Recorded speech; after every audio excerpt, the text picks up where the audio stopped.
Good morning, dear students. This is Narasimhamurthy. Last class, we have discussed about the objectives of Competition Act 2002.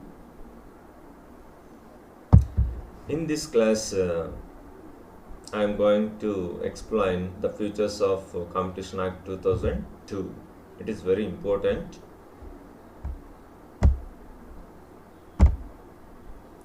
So, features of Competition Act 2002. First feature is prohibition of anti-competitive agreements. Do you know what do you mean by competitive agreements? In simple words, competitive agreements means the agreements which encourage fair competition in markets in India, that is known as fair competitive agreements. ಅಂದರೆ ಯಾವುದೋ ಒಂದು enterprise ಆಗಿರ್ಬೋದು, ಒಂದು association ಆಗಿರ್ಬೋದು, ಅವು agreement ಮಾಡ್ಕೊಳ್ಳೋದ್ರಿಂದ ಭಾರತದಲ್ಲಿ ಮಾರುಕಟ್ಟೆಯಲ್ಲಿ ಮುಕ್ತ ಪೈಪೋಟಿಯನ್ನು ಪ್ರೋತ್ಸಾಹ ಮಾಡ್ತಕ್ಕಂಥ ಅಗ್ರಿಮೆಂಟ್ಸನ್ನು ಕಾಂಪಿಟೇಟಿವ್ ಅಗ್ರಿಮೆಂಟ್ಸ್ ಅಂತ ಕರೀತೀವಿ. The agreements which encourage fair competition in markets in India, those agreements are called as competitive agreements. So anti-competitive agreements means opposite to competitive agreements. ಅಂದರೆ ಫೇರ್ ಕಾಂಪಿಟೇಷನ್, ಮಾರ್ಕೆಟ್ಸಲ್ಲಿ ಫೇರ್ ಕಾಂಪಿಟೇಷನ್ಗೆ ಎನ್ಕರೇಜ್ ಮಾಡ್ತಕ್ಕಂಥ ಅಗ್ರಿಮೆಂಟ್ಸನ್ನು competitive agreements ಅಂತ ಕರಿತೀವಿ. Aunty competitive agreements ಅಂದರೆ ಅದಕ್ಕೆ opposite. ಅಂದರೆ ಫೇರ್ ಕಾಂಪಿಟೇಷನ್ ಮಾರ್ಕೆಟ್ಸಲ್ಲಿ ಫೇರ್ ಕಾಂಪಿಟೇಷನ್ಗೆ ಎಂಥ ಅಗ್ರಿಮೆಂಟ್ಸ್ ಹಾನಿಯನ್ನು ಉಂಟು ಮಾಡುತ್ತೋ ಅವನ್ನು ಆಂಟಿ ಕಾಂಪಿಟೇಟಿವ್ ಅಗ್ರಿಮೆಂಟ್ಸ್ ಅಂತ ಕರಿತೀವಿ. ಇವಾಗ ಕೆಲವೊಂದು ಅಸೋಸಿಯೇಷನ್ಸು, ಆರ್ಗನೈಸೇಷನ್ಸು ಅಗ್ರಿಮೆಂಟ್ಸ್ ಮಾಡ್ಕೊಳ್ಳೋದ್ರಿಂದ ಅಂಥ ಅಗ್ರಿಮೆಂಟ್ಸಿಂದ ಮಾರ್ಕೆಟ್ಸ್, ಇಂಡಿಯಾದಲ್ಲಿ ಮಾರ್ಕೆಟ್ಸ್ ಏನು ಫೇರ್ ಕಾಂಪಿಟೇಷನ್ ಇದೆಯೋ ಮಾರ್ಕೆಟ್ಸಲ್ಲಿ ಅಂಥದಕ್ಕೆ ಹಾನಿ ಉಂಟು ಮಾಡಿದ್ರೆ ಅಂಥ ಅಗ್ರಿಮೆಂಟ್ಸಿಂದ ಅವನ್ನು ಆಂಟಿ ಕಾಂಪಿಟೇಟಿವ್ ಅಗ್ರಿಮೆಂಟ್ಸ್ ಅಂತ ಕರಿತೀವಿ. ಭಾರತದಲ್ಲಿ ಮುಕ್ತ ಪೈಪೋಟಿ ಮಾರ್ಕೆಟ್ಗೆ ಹಾನಿ ಉಂಟು ಮಾಡ್ತಕ್ಕಂತಹ ಯಾವುದೇ ಒಂದು ಅಗ್ರಿಮೆಂಟನ್ನು ಆಂಟಿ ಕಾಂಪಿಟೇಟಿವ್ ಅಗ್ರಿಮೆಂಟ್ ಅಂತ ಕರಿತೀವಿ. ಸೊ ಇಲ್ಲಿ ಅಂಥ ಅಗ್ರಿಮೆಂಟ್ಸನ್ನು, ಯಾವ ಆಂಟಿ ಕಾಂಪಿಟೇಟಿವ್ ಅಗ್ರಿಮೆಂಟ್ಸ್ ಇದೆಯೋ, ಯಾವ ಫೇರ್ ಕಾಂಪಿಟೇಷನ್ಗೆ ಅಗೇನೆಸ್ಟ್ ಅಥವಾ ಡ್ಯಾಮೇಜ್ ಮಾಡ್ತಕ್ಕಂಥ ಅಗ್ರಿಮೆಂಟ್ಸ್ ಇದೆಯೋ ಅಂಥ ಅಗ್ರಿಮೆಂಟ್ಸನ್ನು ಪ್ರೊಹಿಬಿಟ್ ಅಂದರೆ ನಿಷೇಧ ಮಾಡೋದು ಕಾಂಪಿಟೇಷನ್ ಆಕ್ಟ್ನ ಫಸ್ಟ್ ಫೀಚರ್ ಆಗಿದೆ. ಅಂದರೆ ಇದು ಈ ಫ್ಯೂಚರ್ ಏನು ಹೇಳುತ್ತಂದ್ರೆ, ಈ ಫ್ಯೂಚರ್ ಏನು ಹೇಳುತ್ತಂದ್ರೆ ಯಾವುದೋ ಒಂದು ಅಸೋಸಿಯೇಷನ್ನು ಅಥವಾ ಆರ್ಗನೈಸೇಷನ್ನು ಭಾರತದಲ್ಲಿ ಮುಕ್ತ ಪೈಪೋಟಿ ಮಾರ್ಕೆಟ್ಗೆ ಹಾನಿ ಉಂಟು ಮಾಡ್ತಕ್ಕಂತಹ ಅಗ್ರಿಮೆಂಟ್ಸ್ ಏನಾದರೂ ಮಾಡ್ಕೊಳ್ಳೋಕ್ಕೆ ಈ ಅಸೋಸಿಯೇಷನ್ಸ್ ಅಥವಾ ಯಾವುದೋ ಒಂದು ಎಂಟರ್ಪ್ರೈಸ್ ಮುಂದೆ ಹೋದರೆ ಅಂಥ ಎಂಟರ್ಪ್ರೈಸಸ್ಸನ್ನು, ಅಂಥ ಅಸೋಸಿಯೇಷನ್ಸನ್ನು ಅದರ ಲೈಸೆನ್ಸನ್ನು ಅಥವಾ ಅದರ ಎಕ್ಸಿಸ್ಟೆನ್ಸನ್ನೇ ಕ್ಯಾನ್ಸಲ್ ಮಾಡುವುದು. ಅಂಥ ಅಸೋಸಿಯೇಷನ್ಸನ್ನು ಲೈಸೆನ್ಸನ್ನು ಕ್ಯಾನ್ಸಲ್ ಮಾಡೋದ್ರಿಂದ ಅಂಥವನ್ನು ಪ್ರಾಹಿಬಿಟ್ ಮಾಡುತ್ತೆ, ಅಂಥ ಅಗ್ರಿಮೆಂಟ್ಸನ್ನು ನಿಷೇಧ ಮಾಡುತ್ತೆ, ಅಥವಾ ಪೆನಾಲ್ಟಿ ಹಾಕುತ್ತೆ ಅಥವಾ ಇಂಪ್ರೆಸನ್ಮೆಂಟ್ ಮಾಡ್ಬೋದು, ಜೈಲ್ಗೆ ಹಾಕ್ಬೋದು ಅಥವಾ ಪೆನಾಲ್ಟಿ ಹಾಕ್ಬೋದು. ಈ ಥರ ಎಲ್ಲ ಪನಿಷ್ಮೆಂಟ್ ಕೊಡುತ್ತೆ ಯಾವ ಎಂಟರ್ಪ್ರೈಸಸ್ಸು ಆಂಟಿ ಕಾಂಪಿಟೇಟಿವ್ ಅಗ್ರಿಮೆಂಟ್ಸ್ ಮಾಡ್ಕೊಳ್ಳುತ್ತೋ ಅಂಥ ಅಸೋಸಿಯೇಷನ್ಸ್ಗೆ 3 years penalty, imprisonment, 25 crores penalty. that is left to the discretion of Competition Commission of India. And then second feature of Competition Act 2002 is prohibition of abuse of dominant position. So dominant position means directly or indirectly impose unfair or discriminatory practices or limits or restricts production of goods or provision of any service in any form. ಅಂದರೆ dominant position ಅಂದರೆ ಡೈರೆಕ್ಟಾಗಿ ಅಥವಾ ಇಂಡೈರೆಕ್ಟಾಗಿ unfair trade ಪ್ರಾಕ್ಟೀಸಸನ್ನು adapt ಮಾಡಿಕೊಂಡ್ರೆ ಅಥವಾ discriminatory trade ಪ್ರಾಕ್ಟೀಸಸನ್ನು adapt ಮಾಡಿಕೊಂಡ್ರೆ ಅಥವಾ goods production ಮಾಡೋದನ್ನು restrict ಮಾಡಿದ್ರೆ ಅಥವಾ ಯಾವುದೋ ಒಂದು ಸರ್ವಿಸ್ ಪ್ರೊವೈಡ್ ಮಾಡೋದನ್ನು ರೆಸ್ಟ್ರಿಕ್ಟ್ ಮಾಡಿದ್ರೆ ಇಂಥದ್ದನ್ನು ಡಾಮಿನೆಂಟ್ ಪೊಸಿಷನ್ ಅಂತ ಕರಿತೀವಿ. ಅಂದರೆ ಅಲ್ಲಿ ಏನಾಗುತ್ತೆ ಗೊತ್ತಾ, ಇವಾಗ ಅನ್ಫೇರ್ ಟ್ರೇಡ್ ಪ್ರಾಕ್ಟೀಸಸ್ಸನ್ನು ಫಾಲೋ ಮಾಡೋದು. ಫಾರ್ ಎಕ್ಸಾಂಪಲ್ಸ್ ಎಕ್ಸಾಂಪಲ್ ಏನಂದರೆ ಡಾಮಿನೆಂಟ್ ಪೊಸಿಷನ್ಗೆ ಇವಾಗ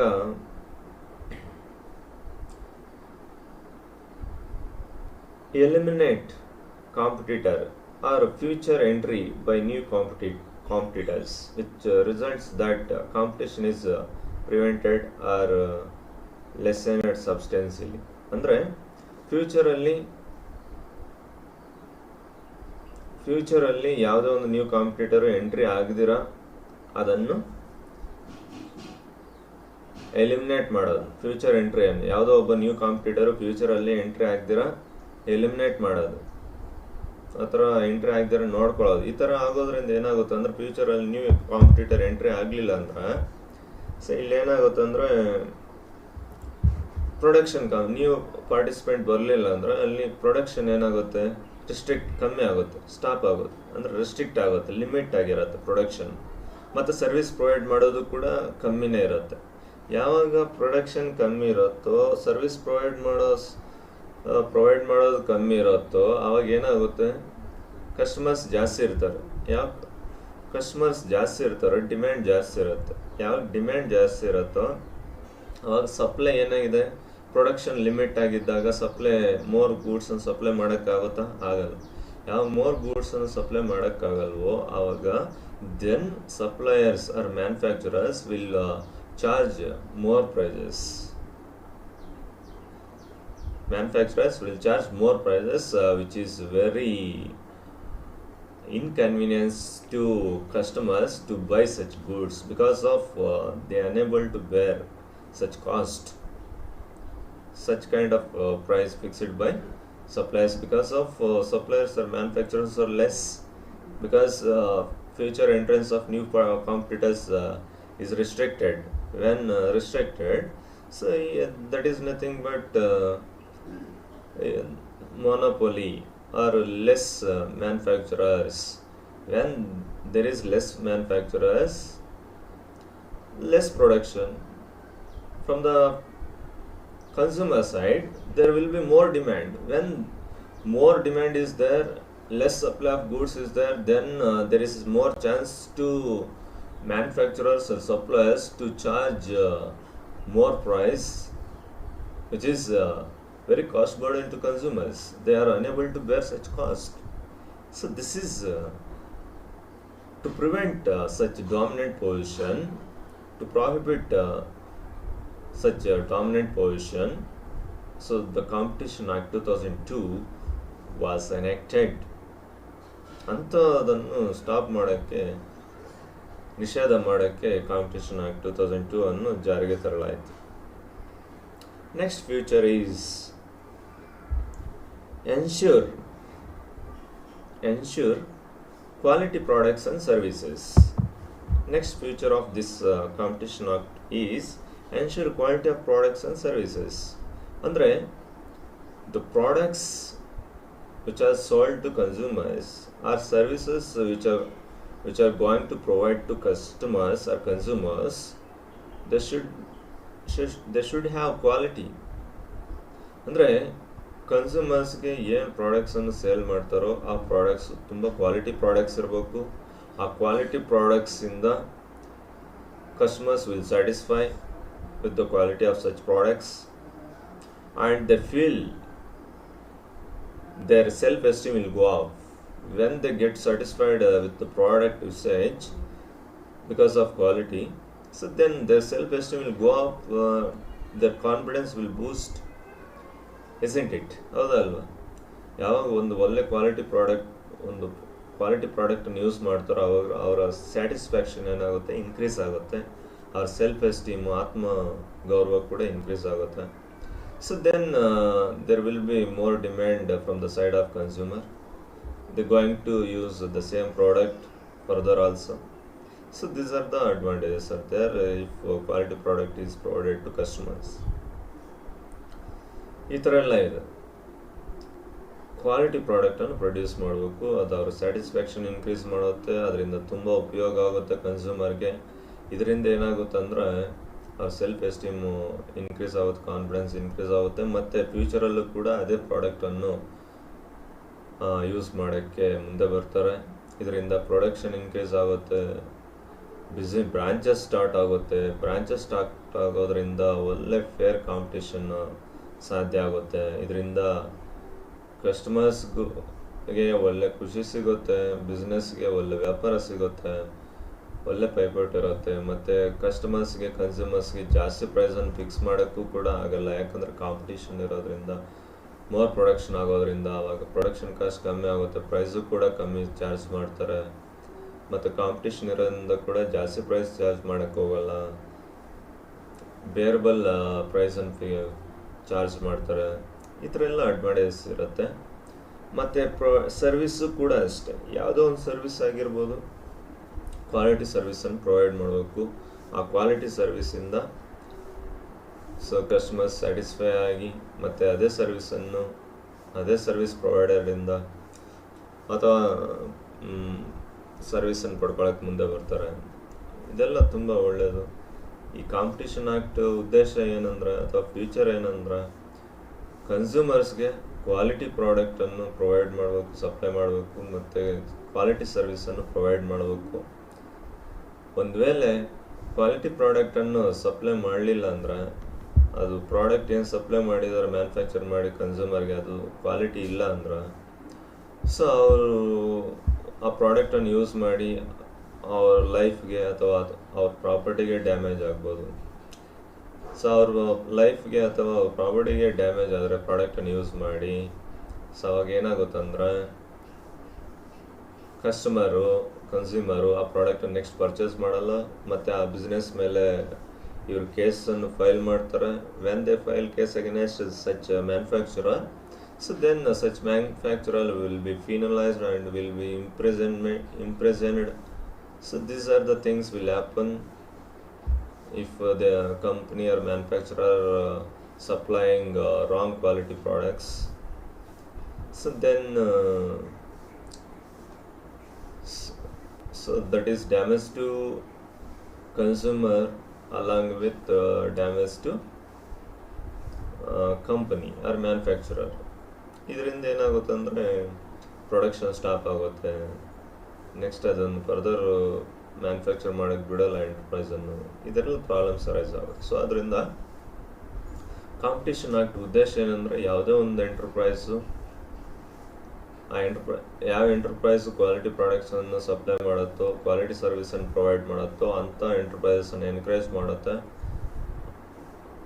ಅಂಥ ಎಂಟರ್ಪ್ರೈಸಸ್ ಮಾರ್ಕೆಟಲ್ಲಿ ಉಳ್ಕೊಳ್ಳುತ್ತೆ.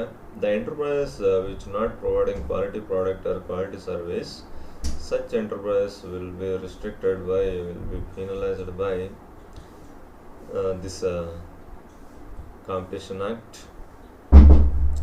Next, regulation of combinations. So regulation of combinations means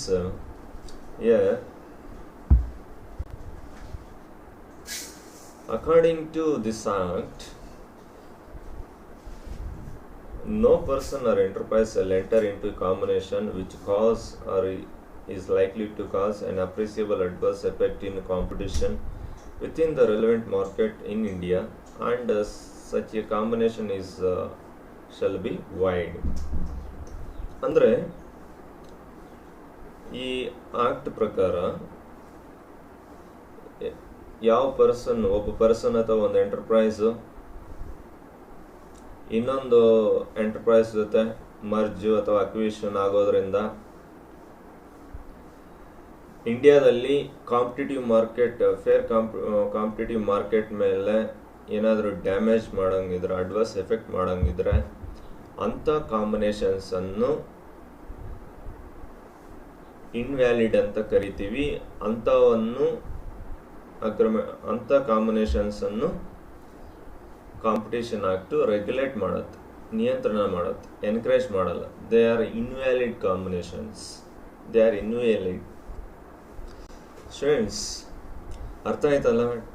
combinations ಅಂದರೆ ಇವಾಗ ಒಂದು ಒಂದು ಕಂಪ್ನಿ ಅಥವಾ ಒಂದು ಎಂಟರ್ಪ್ರೈಸ್ ಇನ್ನೊಂದು ಕಂಪ್ನಿ ಜೊತೆ ಮರ್ಜ್ ಆಗೋದು ಅಥವಾ ಅಸೋಸಿಯೇಷನ್ ಆಗೋದು ಅಥವಾ ಅಮಾಲ್ಗಮೇಷನ್ ಆಗೋದು. ಇವಾಗ ಒಂದು ಕಂಪ್ನಿ ಮತ್ತೊಂದು ಕಂಪ್ನಿ ಜೊತೆ ಮರ್ಜ್ ಆದಾಗ, ಅಮಾಲ್ಗಮೇಷನ್ ಆದಾಗ ಆ ಎರಡು ಕಂಪ್ನೀಸ್ ಒಂದಾಗುತ್ತೆ. ಎರಡು ಒಂದಾದಾಗ ಏನಾಗುತ್ತೆ ಅಂದರೆ ಅಲ್ಲಿ ಅಂಥದ್ರಿಂದ ಆ ಥರ ಮರ್ಜಸ್ ಅಥವಾ ಅಕ್ವಿಷನ್ ಅಥವಾ ಅಮಾಲ್ಗಮೇಷನ್ ಆಗೋದ್ರಿಂದ ಇಂಡಿಯಾದಲ್ಲಿ ಫೇರ್ ಕಾಂಪಿಟೇಷನ್ ಮೇಲೆ ಏನಾದರೂ ಅಡ್ವರ್ಸ್ ಎಫೆಕ್ಟ್ ಆಗಂಗಿದ್ರೆ ಅಂಥ ಮರ್ಜಸ್ ಅಕ್ವಿಷನ್ ಅನ್ನು ಈ ಕಾಂಪಿಟೇಷನ್ ಆಕ್ಟ್ ರೆಗ್ಯುಲೇಟ್ ಮಾಡುತ್ತೆ. ಇವಾಗ ಫಾರ್ ಎಕ್ಸಾಂಪಲ್ ಯಾವ ಥರ ಇಂಡಿಯಾದಲ್ಲಿ ಫೇರ್ ಮಾರ್ಕೆಟ್ ಮೇಲೆ ಅಡ್ವರ್ಸ್ ಎಫೆಕ್ಟ್ ಆಗುತ್ತಂದ್ರೆ, ಫಾರ್ ಎಕ್ಸಾಂಪಲ್ ಇವಾಗ ಎ ಕಂಪನಿ ಇದೆ, ಬಿ ಕಂಪ್ನಿ ಇದೆ. ಎ ಕಂಪ್ನಿಗೆ ಬಿ ಕಂಪ್ನಿ ಕಾಂಪಿಟೇಟರ್ ಆದ್ರೆ ಸೊ ಅವಾಗ ಎ ಕಂಪನಿ ಏನು ಮಾಡುತ್ತೆ, ಬಿ ಕಂಪ್ನಿ ಜೊತೆ ಮರ್ಜ್ ಅಥವಾ ಅಮಾಲ್ಗಮೇಷನ್ ಆದರೆ they will become one company. So then A company don't have competitor and B company do not have any competitor, isn't it? Because these two competitors will become one after mergers after amalgamation, isn't it? ಅಂದರೆ mergers acquisition amalgamation ಆದಮೇಲೆ ಎರಡು competitors ಒಂದು company ಆಗುತ್ತೆ. ಆವಾಗ there is no competition. there is no competition. ಯಾವಾಗ competition ಇಲ್ವೋ so is the king in the market. The manufacturer, that company is the king in the market. That is nothing but monopoly in the market. So he can charge the price whatever he wish. It is a very adverse effect to consumer. Consumer never buys such a company product because of high price, because that product only is available in the market. ಅಂದರೆ ಅದೇ ಒಂದು competitors ಒಂದಾದಾಗ ಅವ್ರು ಏನು price charge ಮಾಡ್ತಾರೆ ಅದೇ ಪ್ರೈಸ್ಗೆ consumers ತೊಗೊಂಡು ಹೋಗ್ಬೇಕಾಗುತ್ತೆ. ಆ ಪ್ರಾಡಕ್ಟ್ ಆ ಕಂಪ್ನಿ ಪ್ರಾಡಕ್ಟ್ ಬಿಟ್ಟರೆ ಬೇರೆ ಕಡೆ ಸಪ್ಲೈ ಇಲ್ಲ ಅಂದರೆ ಅವಾಗ ಅದನ್ನು ಎಷ್ಟೇ ಪ್ರೈಸ್ ಆಗಿರಲಿ ಅದೇ ಪ್ರಾಡಕ್ಟನ್ನು ಕನ್ಸ್ಯೂಮರ್ಸ್ ಯೂಸ್ ಮಾಡಬೇಕಾಗುತ್ತೆ. ಇದು ಕನ್ಸ್ಯೂಮರ್ಸ್ಗೆ ತುಂಬ ಕಾಸ್ಟ್ ಬರ್ಡನ್ ಆಗುತ್ತೆ. ಸೊ ಈ ಥರ ಎಲ್ಲ ಡಿಸ್ಅಡ್ವಾಂಟೇಜ್. ಆವಾಗ ಕಾಂಪಿಟೇಷನ್, ಫೇರ್ ಕಾಂಪಿಟೇಷನ್ ಇಲ್ಲ ಅಲ್ಲಿ. ಯಾವಾಗ ಫೇರ್ ಕಾಂಪಿಟೇಷನ್ ಇಲ್ವಾ ಆವಾಗ ಇಷ್ಟ ಬಂದಂಗೆ ಪ್ರೈಸಸ್ ಚಾರ್ಜ್ ಮಾಡ್ತಾರೆ, ಅವ್ರನ್ನ ಕೇಳೋರಿಲ್ಲ, ಏನೂ ಇಲ್ಲ. ಈ ಥರ ಎಲ್ಲ ತೊಂದರೆ ಆಗುತ್ತೆ. ಸೊ ಆದ್ದರಿಂದ ಇಲ್ಲಿ ಎಂಥ ಈ ಕಾಂಪಿಟೇಷನ್ ಆಕ್ಟು ಎಂಥ ಕಾಂಬಿನೇಷನ್ಸನ್ನು ಎನ್ಕರೇಜ್ ಮಾಡತ್ತಂದ್ರೆ, ಇವಾಗ ಒಂದು ಕಂಪನಿ ಇನ್ನೊಂದು ಕಂಪ್ನಿ ಜೊತೆ ಮರ್ಜ್ ಅಮಾಲ್ಗಮೇಷನ್ ಆಗೋದ್ರಿಂದ ಇಂಡಿಯನ್ ಕಾಂಪಿಟೇಟಿವ್ ಮಾರ್ಕೆಟಲ್ಲಿ ಕಾಂಪಿಟೇಟಿವ್ ಮಾರ್ಕೆಟ್ಗೆ ಅಥವಾ ಫೇರ್ ಮಾರ್ಕೆಟ್ಗೆ ಎನ್ಕರೇಜ್ಮೆಂಟ್ ಕೊಡಬೇಕು. ಫೇರ್ ಕಾಂಪಿಟೇಷನ್ಗೆ ಪ್ರೋತ್ಸಾಹ ನೀಡಬೇಕು. ಎಂಥ ಮರ್ಜರ್ಸ್ ಅಕ್ವಿಷನ್ನಿಂದ ಎಂಥ ಅಮಾಲ್ಗಮೇಷನ್ಸಿಂದ ಇಂಡಿಯಾದಲ್ಲಿ ಮುಕ್ತ ಮಾರ್ಕೆಟ್ ಪೈಪೋಟಿಗೆ ಏನು ಹಾನಿ ಉಂಟು ಮಾಡಲಿಲ್ಲ ಅಂದರೆ ಅಂಥ ಮರ್ಜರ್ಸು ಅಮಾಲ್ಗಮೇಷನ್ಸನ್ನು ಸೊ ಈ ಆ್ಯಕ್ಟು ಎನ್ಕರೇಜ್ ಮಾಡುತ್ತೆ. ಅಂದರೆ ಆ ಅಮಾಲ್ಗಮೇಷನ್ ಮರ್ಜರ್ಸಿಂದ ಕಾಂಪಿಟೇಷನ್ ಮೇಲೆ ಏನೂ ಕೂಡ ತೊಂದರೆ ಆಗಬಾರ್ದು. ಇನ್ನೂ ಒಳ್ಳೆ ಫೇರ್ ಕಾಂಪಿಟೇಷನ್ನು ಸಾಧ್ಯ ಆಗಬೇಕು ಅಂತ ಮರ್ಜರ್ಸ್ ಅಕ್ವಿಷನ್ಸನ್ನು ಇದು ಎನ್ಕರೇಜ್ ಮಾಡುತ್ತೆ.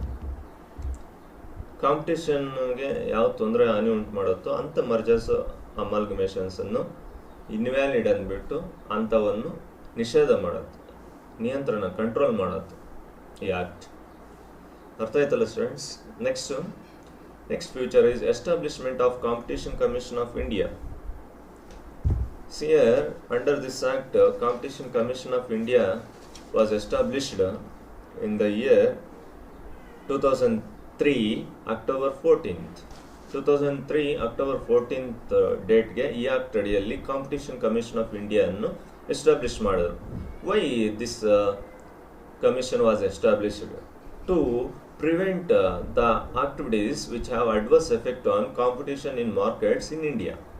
ಅಂದರೆ ಇಂಡಿಯಾದಲ್ಲಿ ಏನು ಮಾರ್ಕೆಟ್ಸ್ ಇದೆಯೋ, ಏನು ಫೇರ್ ಕಾಂಪಿಟೇಷನ್ ಮಾರ್ಕೆಟ್ಸ್ ಇದೆಯೋ, ಅಂದರೆ ಭಾರತದಲ್ಲಿ ಮುಕ್ತ ಪೈಪೋಟಿ ಮಾರ್ಕೆಟ್ಗಳು ಏನಿದೆಯೋ ಅಂಥದಕ್ಕೆ ಹಾನಿ ಉಂಟು ಮಾಡ್ತಕ್ಕಂಥ ಏನು ಪ್ರಾಕ್ಟೀಸಸ್ ಇದೆಯೋ ಅಂಥ ಪ್ರಾಕ್ಟೀಸಸ್ಸನ್ನು ನಿಷೇಧ ಮಾಡೋಕ್ಕೆ, ಕಂಟ್ರೋಲ್ ಮಾಡೋಕ್ಕೆ, ರಿಮೂವ್ ಮಾಡೋಕ್ಕೆ, ಸ್ಟಾಪ್ ಮಾಡೋಕ್ಕೋಸ್ಕರ ಈ ಕಮಿಷನನ್ನು ಎಸ್ಟಾಬ್ಲಿಷ್ ಮಾಡೋದು. ಅಂದರೆ ಭಾರತದಲ್ಲಿ ಮುಕ್ತ ಪೈಪೋಟಿ ಮಾರುಕಟ್ಟೆ ಏನಿದೆಯೋ ಅಂಥದಕ್ಕೆ ಹಾನಿ ಉಂಟು ಮಾಡ್ತಕ್ಕಂತಹ ಏನು ಪ್ರಾಕ್ಟೀಸಸ್ ಇದೆಯೋ ಅಂಥ ಪ್ರಾಕ್ಟೀಸಸ್ಸನ್ನು ನಿಷೇಧ ಮಾಡೋಕ್ಕೋಸ್ಕರ ಈ ಕಮಿಷನನ್ನು ಎಸ್ಟಾಬ್ಲಿಷ್ ಮಾಡಿದ್ರು. This commission was established to prevent the practices or activities which cause damage to fair competition in India. So for that sake this commission was established. And next feature is penalties for contravention and non-compliance. Andre the orders given by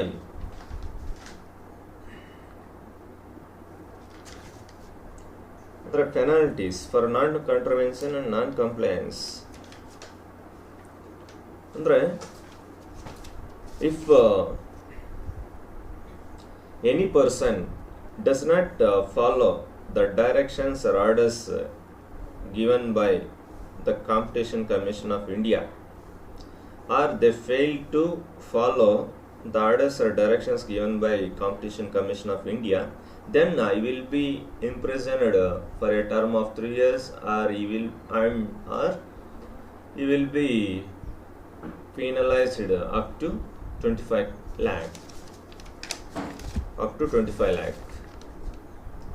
crore. So this is the penalty. ಅಂದ್ರೆ competition Commission of India ಏನಿದೆಯೋ ಅದು time to time ಏನು directions orders ಕೊಡುತ್ತೋ ಆ directions ಆರ್ಡರ್ಸನ್ನು ಯಾವುದೇ ಒಬ್ಬ ವ್ಯಕ್ತಿ follow ಆಗಲಿಲ್ಲ ಅಂದರೆ ಅಂಥ ಪರ್ಸನ್ಗೆ 3 ವರ್ಷ ಜೈಲು ಶಿಕ್ಷೆ ಆಗುತ್ತೆ, ಮತ್ತು 25 crores ಕೂಡ ಫೈನನ್ನು ಹಾಕ್ತಾರೆ. ಆ ವ್ಯಕ್ತಿಗೆ 25 crore ಫೈನನ್ನು ಕಟ್ಟಬೇಕಾಗುತ್ತೆ. ಈ ಥರ ಪೆನಾಲ್ಟೀಸ್ ಇದೆ. ಈ ಥರ ಮಾಡೋದ್ರಿಂದ ಏನಾಗುತ್ತೆ ಅಂದರೆ ಸ್ಟ್ರಿಕ್ಟ್ ರೂಲ್ಸ್ ರೆಗ್ಯುಲೇಷನ್ಸ್ ಇರೋದ್ರಿಂದ ಏನಾಗುತ್ತೆ ಅಂದರೆ ಪ್ರತಿಯೊಬ್ಬ ಪರ್ಸನ್ನು ಕೂಡ ಕಾಂಪಿಟೇಷನ್ ಕಮಿಷನ್ ಆಫ್ ಇಂಡಿಯಾ ಏನು ಡೈರೆಕ್ಷನ್ಸ್ ಆರ್ಡರ್ಸ್ ಕೊಡುತ್ತೋ ಅದನ್ನು ಚಾಚು ತಪ್ಪದೆ ಫಾಲೋ ಮಾಡ್ತಾರೆ. ಈ ಥರ ಮಾಡೋದ್ರಿಂದ ಏನಾಗುತ್ತೆ ಅಂದರೆ ಫೇರ್ ಕಾಂಪಿಟೇಷನ್ ಪ್ರಮೋಟ್ ಮಾಡ್ದಂಗೆ ಆಗುತ್ತೆ ಮಾರ್ಕೆಟ್ಸಲ್ಲಿ, ಇಂಡಿಯನ್ ಮಾರ್ಕೆಟ್ಸಲ್ಲಿ. ಇದು ತುಂಬ ಪಾಸಿಟಿವ್ ಥಿಂಗ್. ಆವಾಗ ಆ ಪರ್ಸನ್ಸ್ ಎಲ್ಲರೂ ಕೂಡ ಆ ಡೈರೆಕ್ಷನ್ಸನ್ನು ಚಾಚು ತಪ್ಪದೆ ಫಾಲೋ ಆಗ್ತಾರೆ. ಫಾಲೋ ಆಗಲಿಲ್ಲ ಅಂದರೆ ಈ ಥರ ಪೆನಾಲ್ಟಿ ಇರೋದ್ರಿಂದ ಅವ್ರು ಕರೆಕ್ಟಾಗಿ ನಡ್ಕೊತಾರೆ. This is very very important. ಯಾಕಂದರೆ where there is a punishment there is a discipline. ಇದೆಲ್ಲ ನಮ್ಗೆ ಗೊತ್ತಿದೆ ಅಲ್ಲ, ಎಲ್ಲಿ ಶಿಕ್ಷೆ ಇರುತ್ತೆ ಅಲ್ಲಿ ಡಿಸಿಪ್ಲೈನ್ ಇರುತ್ತೆ ಅಂತ. ಈ ಥರ ಸ್ಟ್ರಿಕ್ಟ್ ಆಕ್ಷನ್ ಇದ್ದರೆ ಎಲ್ಲರೂ ಕೂಡ ಕರೆಕ್ಟಾಗಿ ನಡ್ಕೊತಾರೆ. And then next feature is competition advocacy. Competition advocacy means those activities that are performed for the promotion of competition in the environment so that economic activities can be conducted in a smooth manner. Such an activity is known as competition advocacy. ಅಂದ್ರೆ next feature ಏನಂದ್ರೆ ಯಾವುದೇ ಒಂದು ಏನು activities ಮಾಡ್ತಿರೋ ಆ ಆಕ್ಟಿವಿಟೀಸಿಂದ Indian ಮಾರ್ಕೆಟಲ್ಲಿ competition, fair ಕಾಂಪಿಟೇಷನ್ಗೆ ಪ್ರೋತ್ಸಾಹ ನೀಡಬೇಕು. ಅಂಥ ಆಕ್ಟಿವಿಟೀಸನ್ನು ಎನ್ಕರೇಜ್ ಮಾಡುತ್ತೆ ಈ ಆ್ಯಕ್ಟು. ಅದನ್ನೇ ಕಾಂಪಿಟೇಷನ್ ಅಡ್ವೊಕೇಸಿ ಅಂತ ಕರಿತೀವಿ. ಅಂದರೆ the activities which are performed for the promotion of competition in Indian market, that is known as competition advocacy. ಅಂದರೆ ಇಂಡಿಯನ್ ಮಾರ್ಕೆಟಲ್ಲಿ ಕಾಂಪಿಟೇಷನನ್ನು, ಫೇರ್ ಕಾಂಪಿಟೇಷನ್ಗೆ ಪ್ರೋತ್ಸಾಹ ನೀಡ್ತಕ್ಕಂತಹ ಅಥವಾ ಎನ್ಕರೇಜ್ ಕೊಡ್ತಕ್ಕಂತಹ ಏನು ಆಕ್ಟಿವಿಟೀಸ್ ನಾವು ಪರ್ಫಾರ್ಮ್ ಮಾಡ್ತೀವೋ ಅವನ್ನು ಕಾಂಪಿಟೇಷನ್ ಅಡ್ವೊಕೇಸಿ ಅಂತ ಕರಿತೀವಿ.